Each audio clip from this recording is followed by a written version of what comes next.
start chapter number 1 of computer system. That is the very first chapter. So let's start this chapter.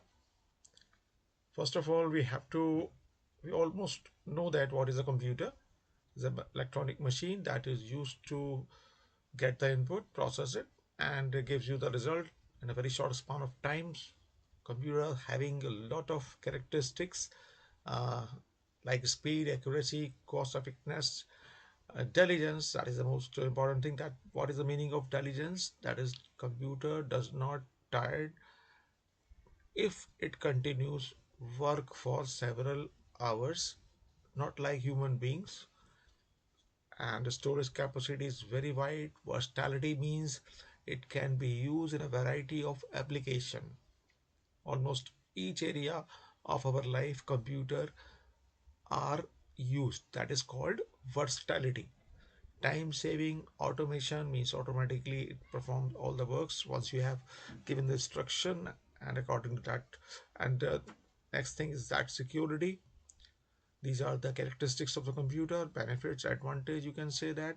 And some limitation are also there with computer.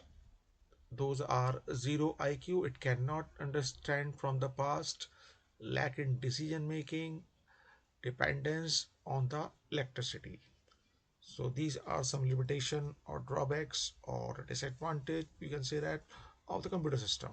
Now coming to the design of a computer system, that is hardware and software. The physical part, those can be felt, seen and touch, like keyboard, monitor, CPU, floppy, CD, printer, all are hardware. And software are the programs, those are used to perform any task by using these components, hardware components, right?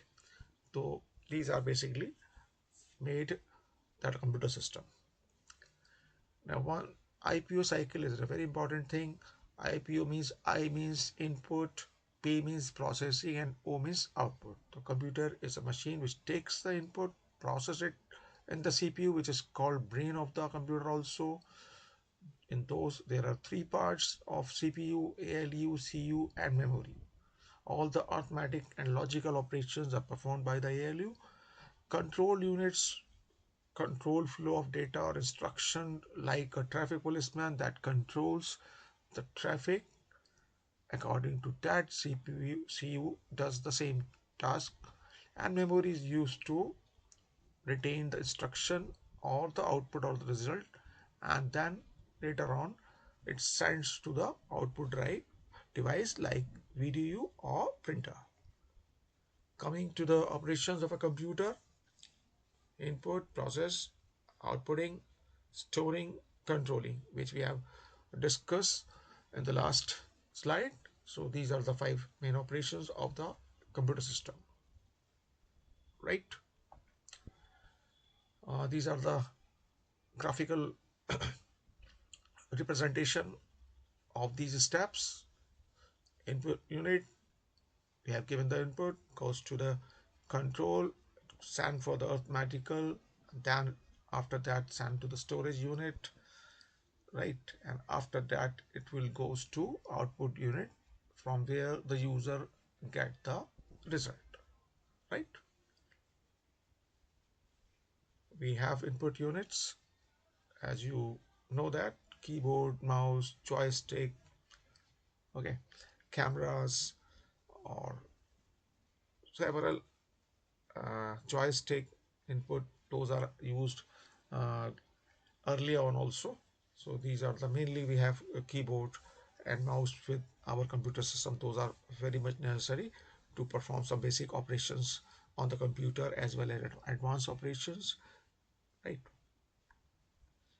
We have output unit like monitor, printer, speaker, headphone, projectors. Those are showing the result on the output device, because until we not get any output, there is no use of all the processing or inputting the instruction. We have storage unit, as you know that we have a lot of storage unit. We are talking about the secondary storage unit, that is floppy, CD, divided into two parts, that is primary memory and secondary memory. Primary memory is the main memory of the computer, and that stores the intermediate instruction and the result, while secondary memory is used to store the data permanently. It is a non-volatile memory, while primary memory is generally volatile. Its content will be erased as soon as the computer shut down or we have switch off from the application. Here we are, primary memory. That's a two type of memory, RAM and ROM. Random access memory, as I've told you, it stores the intermediate instruction and the result processed by the computer, while ROM is being the permanent memory that stores the instruction to boot up the computer, to start the computer each time it performs from the read-only memory. Right? These are the two parts of the main memory. Coming to the secondary memory, that is used to store the instruction or data permanently, like DVD, CD, Blu-ray disc, pen drive, hard disk drive, and so many other things, storage tape used earlier, memory stick. Okay, so these all are secondary memory. Those can store the data permanently for the future use, right? Then we have central processing unit. It has two parts, control unit and ALU. ALU perform all the automatic and logic operations, while control unit controls the flow of instruction or controls flow of data in the computer. That is, there are one part is also the memory that is used to store the instruction or data that is also being stored in the CPU temporarily. Here we are, we have some picture of the control unit. It is just like a traffic police I have just told you earlier. It is a main function to control and coordinate the flow of instruction. Right.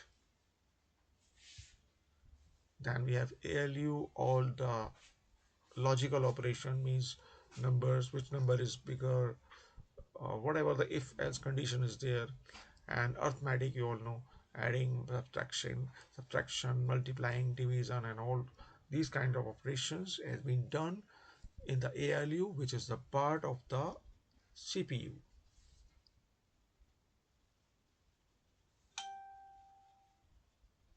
Here is the some diagrams for control unit and arithmetical logic unit. It execute, goes to RAM, fetch by the control unit, and then decode to again to the output device, whatever the result is there. Thank you very much. So this was all about our presentation of computer system.